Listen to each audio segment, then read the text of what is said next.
I knew there would be bad nights. I knew that everything wasn't going to go perfectly. It was snowing at my house and drive 3 hours south where I was too close to the mountain to see the mountain. I wasted so much time, and then my tire sunk in again going backwards because I have to drive myself out of this. I can't go backwards because no flying, tire spinning. Like it if you want to, I don't care. Welcome to episode 3 of Cosmic Colorado, the 14ers edition, where I'm trying to photograph all of the 14er 1,000-foot mountains in Colorado at night. This is episode 3. It's called Failing.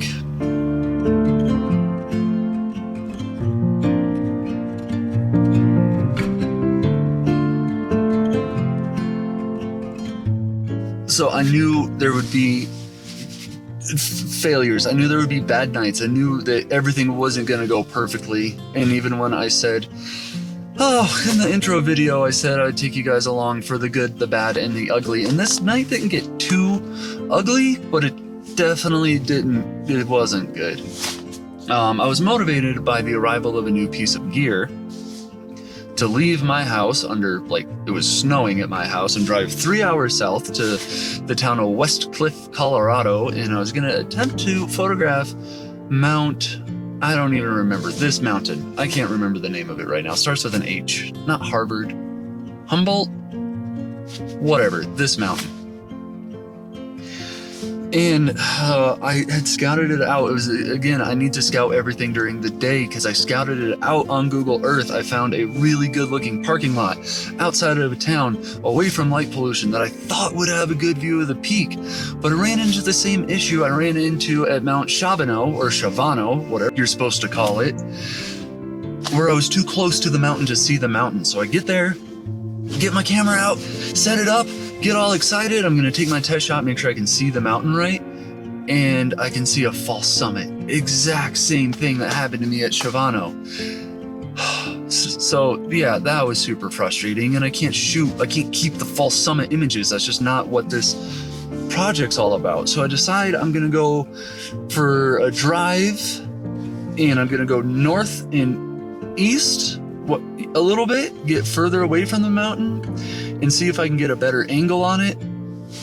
And I wasted so much time trying to find the best angle that Orion, the part of the sky, real pretty Bernard's Loop, it set below the mountain. So I drove 3 hours for a bad view and not that interesting of stars once I could find a view. But the reason it took me so long is because, welcome to Colorado, it's snowy on the ground, and while the roads on my map on my phone, on Google Earth, and on my navigator on my car all show that there was a road connecting these 2 points, no one had driven on it since a lot of snow had fallen. I am way out in the middle of nowhere.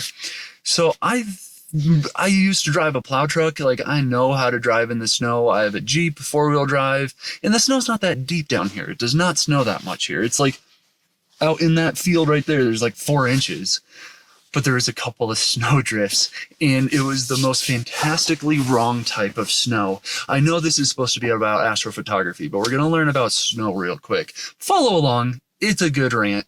This isn't a real episode, but we're going to rant.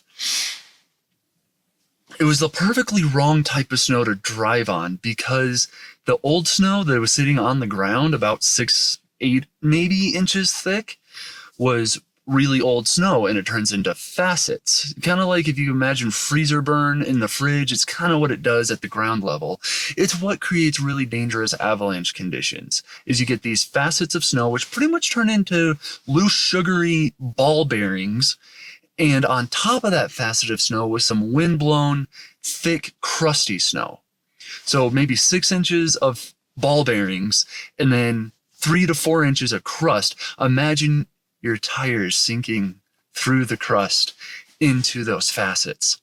Now, I knew that the snow would be a little bit challenging to drive through, but I knew if I just kept my tires spinning, I would get through, and I saw where the road would connect to where some houses were, so obviously that would have been driven on. And if I was in my old Ford truck, 4-wheel drive, I would have been fine. but I'm in a fairly modern Jeep, and even in four-wheel drive, this Jeep has traction control. And at 2:30 in the morning, I didn't put my thinker on enough to turn off the traction control. So as I'm going along, spinning just fine, riding on top of the snow, everything's happy.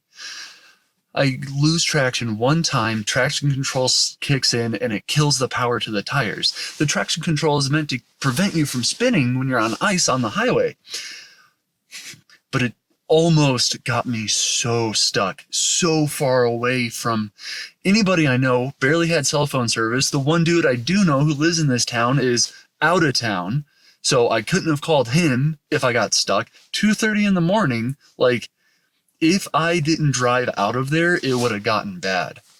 So the fun part is, it's maybe a half a mile from where people have driven to where people have driven, and I'm dead center. I'm a quarter mile right in the middle of it. And so I went to back up, and I was able to back up about 10 feet, and then my tire sunk in again going backwards because I'd already broken through the crust, and it's just sugar. Oh, I'm like still shaking because I was so, like, that's not fake. I was so nervous that I was going to get stuck. So I backed up, and it's sugar, and my tires sink in. I stop spinning them so I don't sink in too much and dig myself in. And I'm thinking, what am I going to do? I have to drive myself out of this. I can't go backwards because I've already ruined any chances of making it out that way. So I turn my traction control off. I look on my map. I see the houses are not too far away. And I look really hard. I can even see I don't know if it was like a street. I think it was a street sign, a little green street sign. I'm like, I got to go for it. I have to get out of here.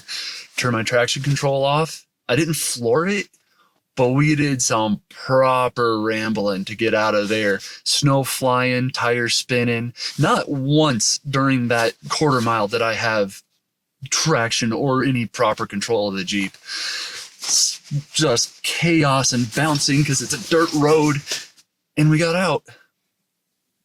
So that's my story. It could have been really bad.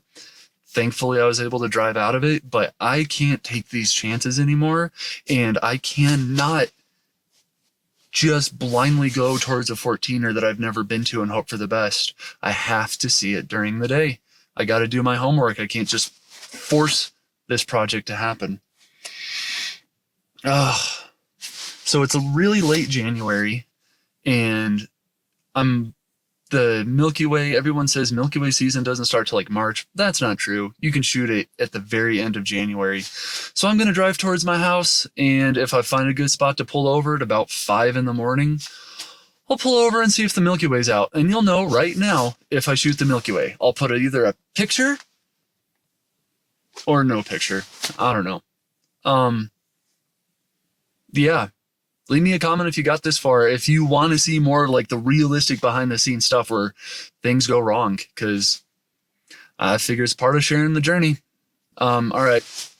Like it if you want to. I don't care. I want to go to sleep.